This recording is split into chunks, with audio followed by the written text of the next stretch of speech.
My metric attempted attacks, you might not love it. It might not be perfect. I'll be honest with you. Come over here. I'll tell you a secret. Shh. I don't love it either. Welcome to Life of a CISO. I'm Dr. Eric Cole, your host, and we'll be taking you on a journey each week on what it takes to be a CISO and what are solutions that you can implement today if you are currently a Chief Information Security Officer or if you want to be one in the future. This is Life of a CISO. Welcome to one of my favorite times of the week, and I hope it's your favorite time of the week, where yours truly, Dr. Eric Cole, brings you Life of a CISO, where we talk about my favorite topic, being a Chief Information Security Officer. I always love getting questions from the audience, so we actually have two that I want to kick off this episode with, and the first one is, we'll go ahead and look at that question. It says, Dr. Cole, I've heard you talk about assessing the impact to the business multiple times. It sounds like primarily from a financial perspective. I would love to hear you go deeper on assessing impact on this podcast of other things like objectives, obligations, and things like that. So great question, but a couple of aspects. First, anything you come up with in terms of assessing risk to the organization wants to make sure that it's not overly complicated. Don't overthink it. Right? I always go in, and one of the things I talk about is that cybersecurity needs to have a metric. And one of the metrics that I like using is attempted attacks, because it's simple, it's easy, and it's something that's accessible to you. And I always get people that push back and go, but Eric, isn't it better to go in and utilize the amount of breaches and the length of time they're in versus the amount of damage correlated with the impact to the organization? And I say, can you do that? And they're like, well, no. I'm like, well, when do you think you'll have all that data to be able to do that calculation and present it accurately to the executives? And they're like, well, I don't know. Well, tell you what, my metric is simple and easy and you can do it today. So why don't you use mine until you figure yours out, right? And that's the thing. It's not meant as a negative, but in cybersecurity, we're really smart people. You're really smart, brilliant people and tend to be over analytical. And that can be good, but that can backfire on you. If you start making things so complicated or start looking for perfection, going, oh, well, Eric, I can't possibly use your metric because it has these issues and flaws with it. I just can't possibly use it. I get that all the time. I need to wait for my metric. So essentially, you're going to do nothing for 2 or 3 years. How's that going to work out for you? All right, here's what you have to remember. Better or worse. My metric attempted attacks, you might not love it. It might not be perfect. I'll be honest with you. Come over here. I'll tell you a secret. Shh. I don't love it either, but that's the best we got, right? So it's better than nothing. What we're doing, nothing versus this. So to me, when it comes to these risk assessment models, I like to keep them simple. Now, if you're doing it correctly, there's two things. First, everything from a business standpoint is ultimately going to come down to the monetary impact of the business. Even nonprofits make money, and even government organizations have to justify their budget. So ultimately, everything in business is going to come down to money. So when we look at things like reputation, guess what? Why are we concerned about reputational impact? Because it will hurt the brand, it will hurt customers, it will hurt referrals, which ultimately hurts the revenue for the company or the dollars. So all of these other things that we're talking about when you're talking about objectives and obligations and mission and all of those things are ultimately important, because the mission, objectives, and reputation of the organization is ultimately what's going to allow your business to be as profitable as possible. So ultimately, all risk is calculated with dollars, because guess what? That's the ultimate language of business. If you go in to your CEO or executives and you say, well, there's risk that could hurt our objective, or it could hurt our mission, or it could hurt our reputation. Ultimately, what they want to know is what is going to be that impact in dollars and cents. If I go in and say, oh, we're going to impact our mission. And it's going to be really, really bad. Well, what does really bad mean? Well, it's going to cause us to lose $20 million. Okay. Notice it ultimately comes down to dollars and cents. So that's one thing to remember as being a world-class chief information security officer, that the language you speak, you're a translator. You speak technical for the security team, and you speak business for the executive team. Your primary role is to translate between those, and ultimately the language of business is going to come down to dollars. So yes, you should take into account all of those factors, but ultimately all of those factors are going to roll back in to my 4 things that you always present to executives. What is the risk? Likelihood of occurring, cost if it occurs, and cost to fix it. If you stick with that magic quadrant, those 4 things, it's always going to serve you well. So the language of business is money, and all those things tie into it. So those other things are indirectly related.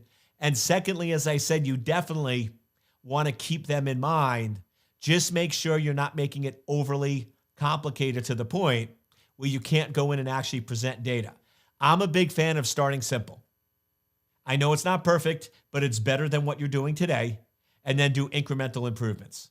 That's the name of the game that ultimately works.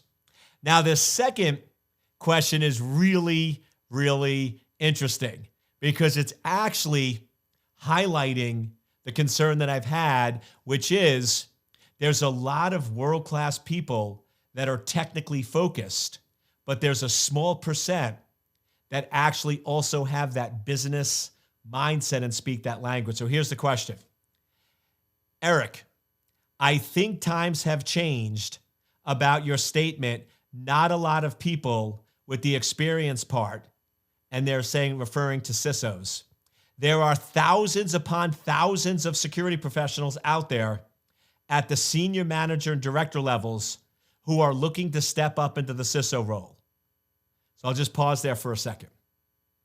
Yes, there are thousands upon thousands of people with titles that are doing technical work, right? Many of those people, and this is my whole point, many of those people that have senior manager or director or vice president titles. Now remember, most, not all. So I know a few of you, I have some good friends of mine that are world-class CISOs. And to be honest with you, I don't know why they're listening to my show now. They tell me they learn stuff, right? But they're world-class, right? I'm not referring to those. So there are some world-class CISOs out there. And yes, there are some people that have a cybersecurity director title that are actually super strategic. And there are some people that have cybersecurity manager titles that are super strategic. But I would say most of them that I've run across are not.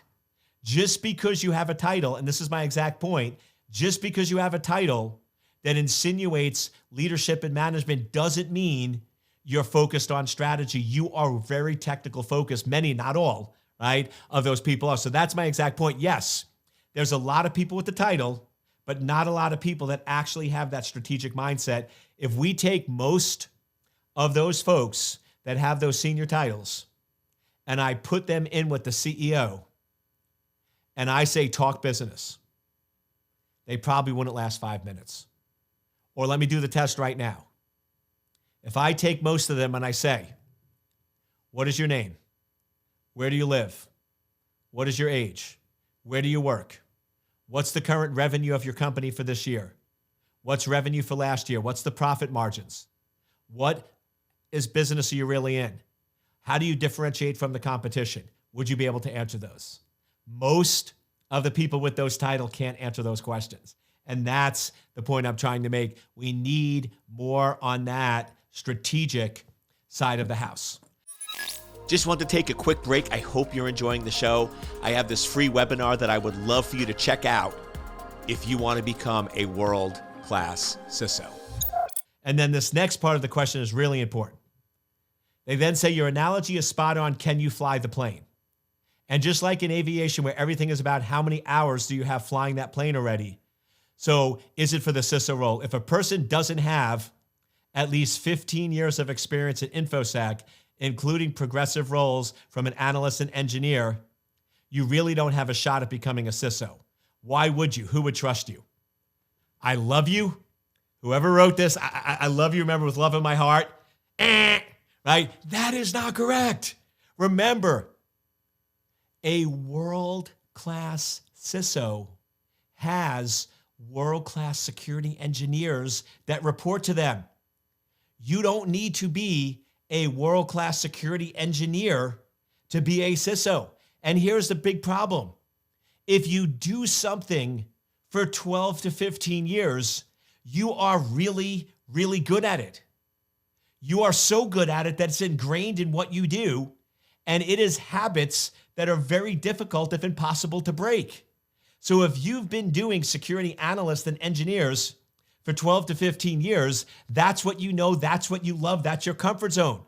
So most, not all, but most people that have security engineers for 12, 15 years make terrible CISOs because they go in and continue to be a world-class security engineer. Now, is it possible for you to break the habit? Is it possible for you to become strategic and trust your team and not yourself as the world-class expert? Yes, but it's really, really difficult to do. To be a world-class CISO, you need to speak business, but you don't need to be the business expert. That's the CEO. That's the COO. They're the business experts. You just need to speak the language to translate cyber into business terms. And if you're a CISO, you need to speak security technical language, but you're not the expert. You need to rely on your team to do that. You're going to have a world-class team around you. So typically the best CISOs out there are the ones that have 3 to 5 years experience in security. They have some exposure to business, and they're comfortable in both. They haven't built bad habits in either, and they can very flexibly go back and forth between those two roles. So I'll give you a perfect example. CISO test. You have the CISO title. You get a text message that one of your servers have been compromised. One of your servers has been broken into, and critical data is being exfiltrated out of the organization. What do you do? What do you do? Now, if you were a world-class security engineer for 15 years, and you've done incident response, and you've done engineering, and you probably know how to do that better than people on your team that only have 6 or 7 years experience, what are you going to do? You're going to run into the data center because you know you have more experience than your team. And you're going to start working on the service, and you're going to start analyzing, and you're going to start looking at what's going on. And what you just demonstrated is that you're still a world-class security engineer. That is not a CISO because you are not communicating with the executives, you are not managing the strategy, and you just alienated your team. You basically just told your team you're smarter than them and pushed them out of the way. And that's the problem I see more likely than not, that taking somebody who's done security for 12 to 15 years and switching them over. Now, it can be done. I've done it. And I was a technical security professional, world-class penetration testing, and all those things for almost 20 years before I switched. So it can be done. I'm not saying it can, and some people have, but it's much, much harder for those folks to do that because you have to break those habits. A world-class CISO, when you go in and get the call that a server's been compromised, you gather your team and you trust your team. You task your team to go in and evaluate what's going on and tell them to give you an update in 45 minutes. You then call the executives, give them a brief, and tell them you'll update them in 60 minutes, and you manage the overall strategy and situation, working with legal, PR, and all the other executives across the organization. So once again, it's a great question that you ask, but it's a little tricky there. Yes, there's a lot of people that have titles, but that doesn't mean they're not still doing technical work. And as I said, yes, you could be world-class, but let me ask you this. If I have a company and I have somebody who's been doing security for 12 to 15 years and they are world-class, they are top of their game, They can handle incidents like nobody's matter. They can do analysis of threats quicker and faster than anybody else. Why would I want to take them out of that position? Why would I want to go in? And remember, this is hard for me to say because I'm a Giants fan, but I got a lot of respect from this year. Why would you take Tom Brady out of quarterback and put him as a coach? That's crazy. He's world-class quarterback. You keep him as a quarterback, right? So if you have a world-class person who has 15 years experience and knows everything technical in and out, why would I take them out of that role? Why would I go in and put them in a coaching role when they are world-class in that position? So my question to you is, why would people do that? Right now, there's a few folks that want to change for career-wise, but you can make a ton of money being a world-class security engineer. So in most cases, those people, because that's what they know and do, they don't make good CISOs. And my question is, why would you want to give them the CISO title? Give them world-class security guru and pay them a ton of money because they're worth every single penny, right? So we got to be real careful here that a chief information security officer and the person who wrote the question seems like you're still focused. It's a technical level position, and it's not. It's not a technical. You need to have some knowledge, but you're not the expert. You're going to have a team that's expert, and you need to have some knowledge in business, but you're not the expert. That's the CEO, COO. So you're a translator between those two areas. And I actually just got off of a podcast where talking about what it takes to be a world-class CISO. And it was actually for women in technology. And I know people always laugh when they see me, because clearly I'm a man, right, doing women in technology, but two reasons for that. One is I have a son, but I have two daughters, and my youngest daughter just recently told me she wants to get into cybersecurity. So I think that's awesome. Second, and I believe this, one of the things I loved about cybersecurity, and I still love, is the diversity of different people. I don't want to work around a bunch of Erics. I would drive myself crazy. Right? I question those that are around me all the time because I'm nuts. Right? I'm annoying. Right? I tell people that. I'm like, man, the fact that I don't piss you off is shocking. Right? I'd annoy the heck out of me. If I had to work with 10 Erics, oh man, that'd be crazy. Right? I like diversity. I want people that think and act differently than me. I want people that have a different mindset because to me, that's what makes security such an amazing field. You have people from all different backgrounds, all different interests, all different makeups, and we're all bringing a different perspective, and that's what makes it so powerful. So the question they asked me was, what is the most important skill to be a world-class CISO? And I think the answer shocked them, but then they totally agreed with me. Mindset. You have to believe that you are a world-class CISO. Now notice what I said. You are, present tense, a world-class CISO. But Eric, I have never had a CISO role. I don't care. There's a first time for everything. Do you realize every pilot at some point in their career had no experience and somebody hired them? Do you realize every pilot at some point in their career had to fly the plane for the very first time? Every doctor had to perform their first operation. At some point, there was some doctor that had zero experience doing real operations, and somebody had to give him that chance to do it once, right? So everybody in their career that has done something and is world-class started in the same exact position that you did. But here's the problem. If you continually say, I will be a world-class security engineer, or some point in the future, I'm going to be, your mind is a goal-achieving machine. And if you keep saying in the future, it's going to say, okay, in the future, in the future. But if you say, I am a world-class chief information security officer today, then your mind believes it, and guess what? you start acting like it, you start behaving like it, and you will get that job. It might be 10 interviews, it might be 100 interviews, it might be 1,000 interviews, but you will get that job.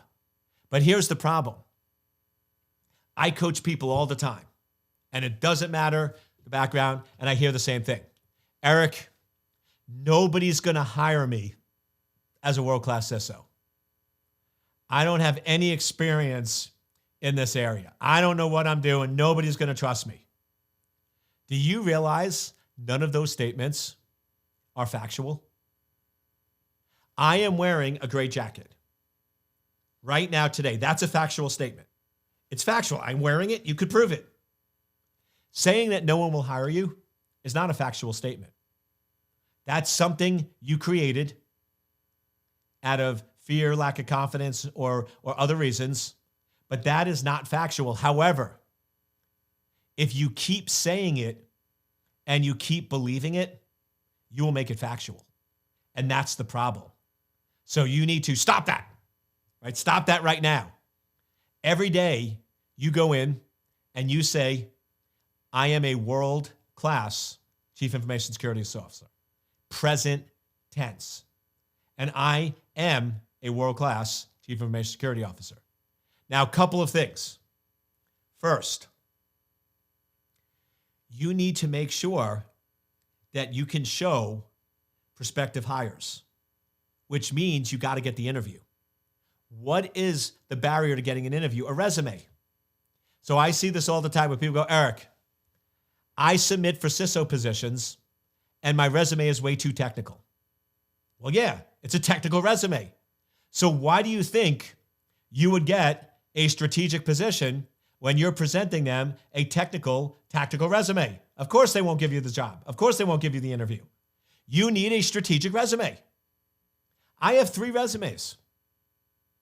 They're all quite different, but they're all accurate and they're all the same person. You're just highlighting different things. Now, this is one of my other favorite. Eric, I have no management and leadership experience. I have 0. Therefore, even if I update my resume, there's nothing on there to put. Okay, let me help you out here. My son is 21 years old, and he has management and leadership experience. He's a drummer.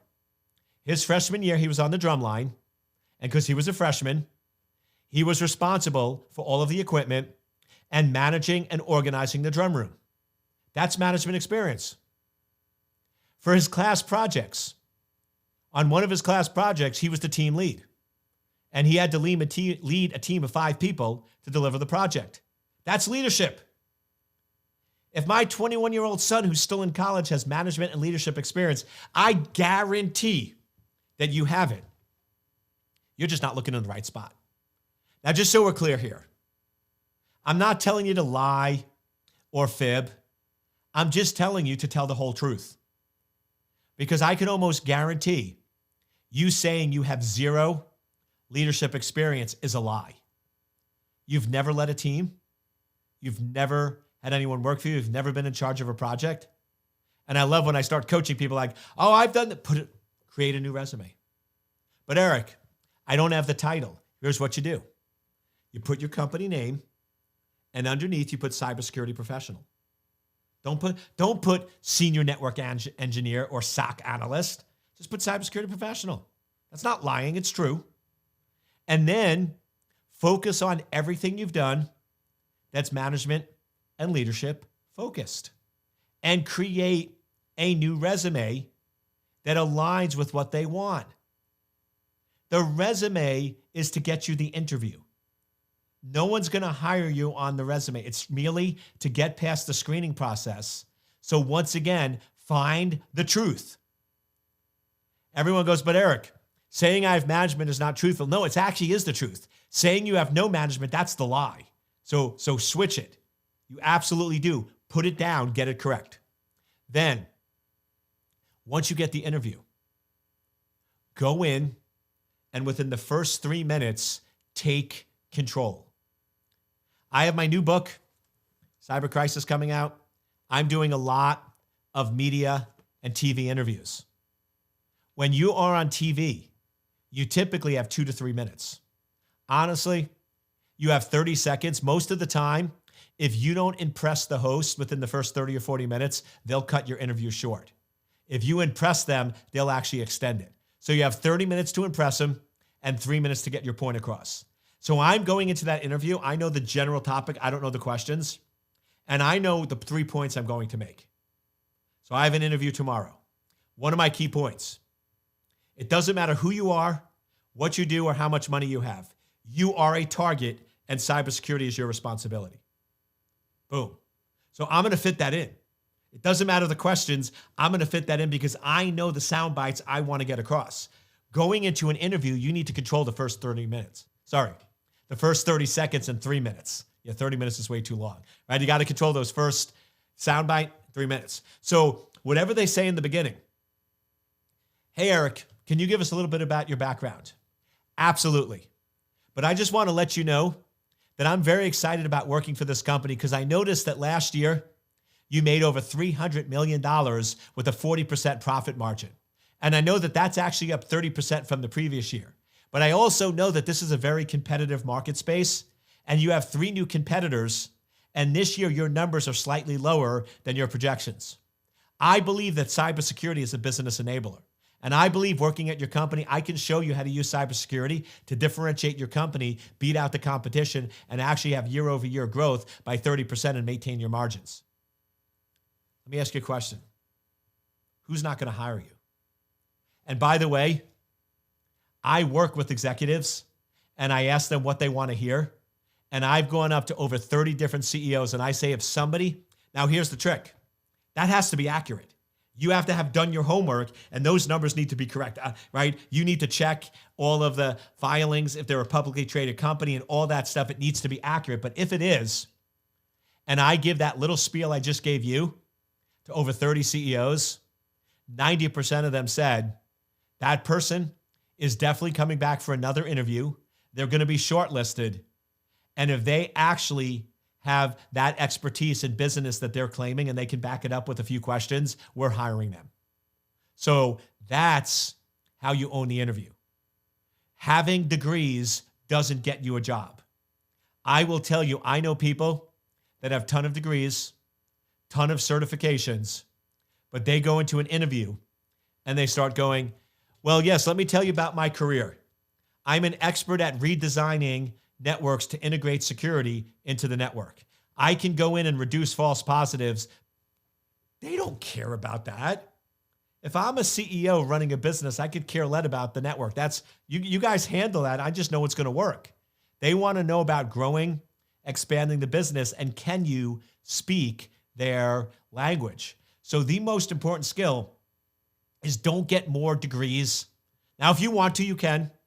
I personally had a goal to be the first person in my family that had a PhD. Long story there, but that was a goal near and dear to my heart. And I achieved it. Whether it's helped me or hurt me in my career, I'd say it's probably neutral. But it was a goal that I had. So if you have a goal and you want to do that, go for it. But don't sit there and postpone your destiny saying, oh, I'm going to go and get 3 more certs, so in 3 years I'll be a CISO.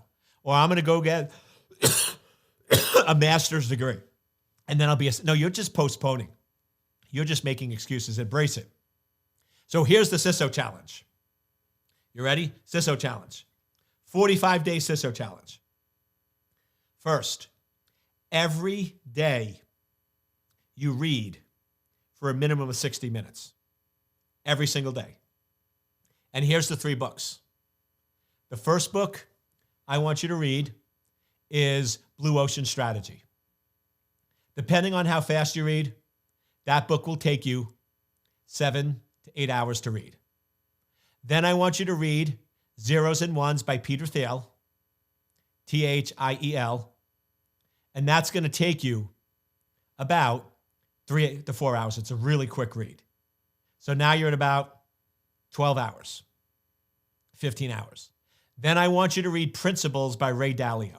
Now that's thick. That might take you another 20.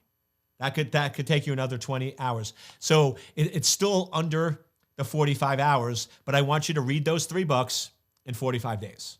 Now, if you're falling behind, you might have to do 90 minutes, but read 60 minutes a day and read those 3 books.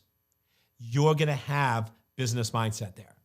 Then every single day, I want you to reach out to 3 CISOs on LinkedIn and just DM them and say, hey, I've been following you and I love how you focus, and show that you've researched and understand what they've done, and ask them a simple question. I was wondering, I want to be a CISO, and what's the one piece of advice you would have for me? I know you're super busy, but I was wondering if you would have 20 minutes to jump on a phone call. And by the way, I would love to get skills. So if there's anything you'd like me to work on or help you out with, I'd be happy to do it, no charge. Now, after 45 days, that's 135 people, my math is correct, right, that you've reached out to. Is it possible that they all ignore you and say no? Yeah, but then guess what? Do it again. Until you get to a couple thousand, don't give up. There's no guarantees in life, but I'm pretty positive if you've done your research and you ask questions and you're sincere and you do follow up, you're going to get some responses. Even if you get only 10 or 12, that's still awesome, right? That's still an awesome response. And here's what I do. You reach out to them. So every day you're going to reach out to 3 of them. Now, here's where it gets tricky. If in 7 days you didn't hear back, then you reach out to those again plus 3 new ones. So 7 days in, you might be doing 3 new ones and your 3 previous ones. And then 14 days, if you didn't hear, you might be doing 3 new, 3 from the week and 3 from the previous week. And you might be going, but Eric, isn't that going to get annoying? Let me help you out. Until they issue a restraining order, keep going. I'm joking here, but here's the thing. I will tell you, I miss direct messages a lot. I get a lot of them, I miss them. Sometimes it takes 3 or 4 for me to reply. It doesn't annoy me. It doesn't bother me. Now, if it's getting too much, they might reply back and go, listen, I appreciate your perseverance, but please stop messaging me. At that point, you then stop. But if they don't respond to you, most likely it's because they didn't see it, not because they're ignoring you. And it's okay to do that. Now, after 5 or 6 touches, you might want to go in and stop. Most people, for new customers, are 8 to 10 touches. But in this case, because you want to be respectful, I would say after 5 or 6, sort of move on. But my guess is after 5 or 6, you will probably get a response, and more positive than you realize. Do that for 45 days, and 2 things will happen. You will have increased your business knowledge, you will have increased your confidence, and you will have increased your network, because now you have new people to reach out to and new people to contact. So do that 45-day challenge. Let me know how it works out for you. Thank you so much for joining this episode of Life of a CISO. Cyber Crisis coming out in 5 weeks. Go right now and order your copy. It's going to sell out. It is an awesome book. Please go in. The best way you can thank me for this content, if you really enjoyed the show, is purchase a copy of Cyber Crisis for yourself and purchase a copy for your boss, and we'll consider ourselves even. So once again, thank you so much, and let's continue to make cyberspace a safe place to live, work, and raise a family.